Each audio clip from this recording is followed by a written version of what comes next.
Баршаңызға қайырлы күн достар. Бүгін сіздермен ұлттық тағамымыз жаппасайдың жасалу жолымен бөліскім келеді. Өте дәмді тағам, менімен бірге жасап көріңіздер. Ең алдымен етімізді қуырып алатын боламыз. Қыздырылған майға ұсақтап туралған етімізді саламыз, және де оның үстінен пиязымыз және де сәбізімізді салып қуырып аламыз.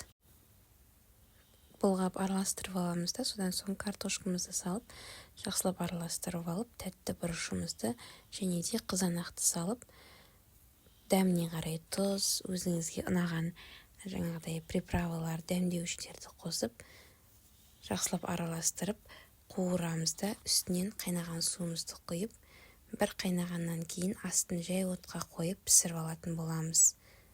Оған дейін қамырымызды әзірлейтін боламыз.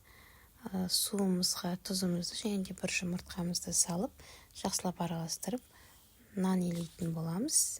Іңкәлге илейтін нан секілді етіп, илеп шығатын боламыз. Іңкәл секілді етіп, жұқа етіп, дөңгелетіп жайып шығатын боламыз. Мінекей осылай жұқартып жайып алғаннан кейін, сұйық майымызды үстінен құйып, қолымызбен барлық жағына жағып шығамыз. Содан соң жаңағыдай төрт бұрыш формасын беріп, барлығын кесіп бөліп шығатын боламыз. Содан соң жаңағы қайнап жатырған салмамыздың бетіне осылай бір-бірден қойып шығамыз. Май жаққандықтан олар жабыспай керемет болып пісіп шығады. Кішкене суы осылай бетіне шығып тұруы қажет.